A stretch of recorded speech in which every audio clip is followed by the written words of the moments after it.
হজরত ইদ্রিস আলাইহিসসালাম ছিলেন একজন বিখ্যাত নবী। পৃথিবী পৃষ্ঠে জন্মগ্রহণ করা সর্বপ্রথম নবী তিনি। তার নামে বহু উপকথা তাফসিরে কিতাবসমূহে বর্ণিত হয়েছে, যে কারণে জনসাধারণে তার ব্যাপক পরিচিতি রয়েছে। সেসব উপকথা পরবর্তীতে অধিকাংশই রূপকথায় রূপ নিয়েছে, কিছু অতিরঞ্জিত হয়ে গুনাহের পর্যায়ে চলে গেছে।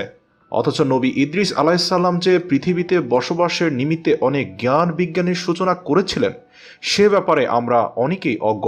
হজরত ইদ্রিস আলাইহিসসালাম হজরত নূহ আলাইহিসসালাম এর পূর্বের নবী ছিলেন না পরের নবী ছিলেন, এ নিয়ে মতভেদ রয়েছে। অনেক সাহাবীর মতে তিনি নূহ আলাইহিসসালাম এর পরের নবী ছিলেন। আবার অনেক সাহাবী ও তাফসির কারকদের মতে তাকে নূহ আলাইহিসসালাম এর পরবর্তী নবী বলে মত দেওয়া হয়েছে। অনেক ইতিহাসবিদ এবং তাফসির কারক তাকে ইসলামের তৃতীয় নবী এবং হজরত আদম আলাইহিসসালাম এর তৃতীয় প্রজন্ম বলে মত প্রকাশ করেছেন। পৃথিবীর প্রাথমিক পর্যায়ের মানুষ হিসেবে তিনি ছিলেন ইতিহাসের প্রথম শিক্ষিত ব্যক্তি, কেননা আল্লাহ তাআলা তাকেই প্রথম অক্ষর জ্ঞান শিক্ষা দেন। তাফসিরে কুরতুবী, ইবনে কাসির ও মারিফুল কুরআন সূত্রে বর্ণিত হয়েছে, হজরত ইদ্রিস আলাইহিসসালাম প্রথম মানব যাকে আল্লাহর পক্ষ থেকে জ্যোতির্বিজ্ঞান ও গণনা পদ্ধতি শিক্ষা দেওয়া হয়েছিল। তিনি গ্রহ উপগ্রহের চলাফেরা বা গতিবিধি, লক্ষ্য ও সময় নির্ধারণ করার জন্য বেশ কিছু নিয়মকানুন প্রতিষ্ঠা করেছিলেন। তিনি সর্বপ্রথম মানব যিনি কলমের সাহায্যে লিখন পদ্ধতি ও বস্ত্র সেলাই শিল্পের সূচনা করেন। তার আগে মানুষ সাধারণত পোশাক হিসাবে জীবজন্তুর চামড়া ব্যবহার করত। ওজন ও পরিমাপের পদ্ধতি তিনি সর্বপ্রথম আবিষ্কার করেন। তার আমলেই সর্বপ্রথম নগর সভ্যতা গড়ে ওঠে। তিনি তার ব্যক্তিগত সংস্পর্শে রেখে বেশ কিছু সংখ্যক লোককে সুশিক্ষিত করে গড়ে তোলেন। তারাই বিভিন্ন এলাকায় গিয়ে একটি শহর নির্মাণ করে। এভাবে তিনি বেঁচে থাকতেই 188টির শহর বা সভ্য জনপদ গড়ে তুলেছিলেন।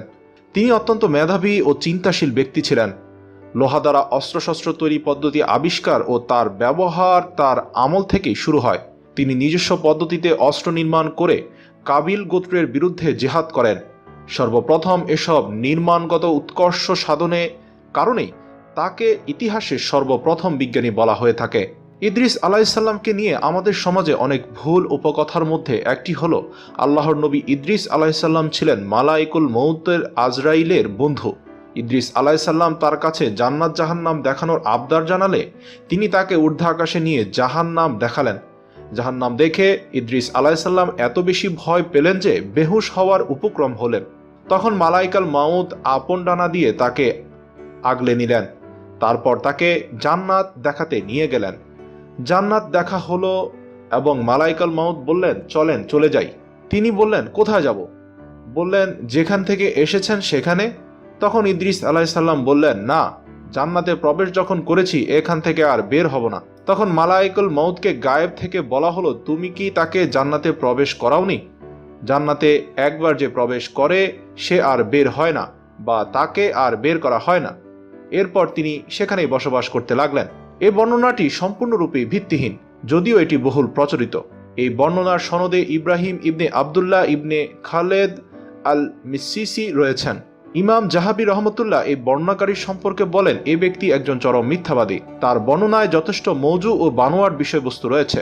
তবে যাই হোক, ইদ্রিস আলাইহিসসালাম এর বর্ণনা পবিত্র কুরআনে 2 স্থানে এসেছে। তার এক, আপনি এই কিতাবে ইদ্রিসের কথা আলোচনা করুন, নিশ্চয়ই তিনি ছিলেন সত্যবাদী ও নবী।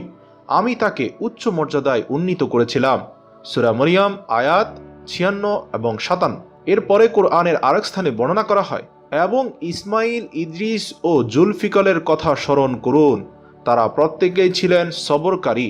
সূরা আম্বিয়া আয়াত 85।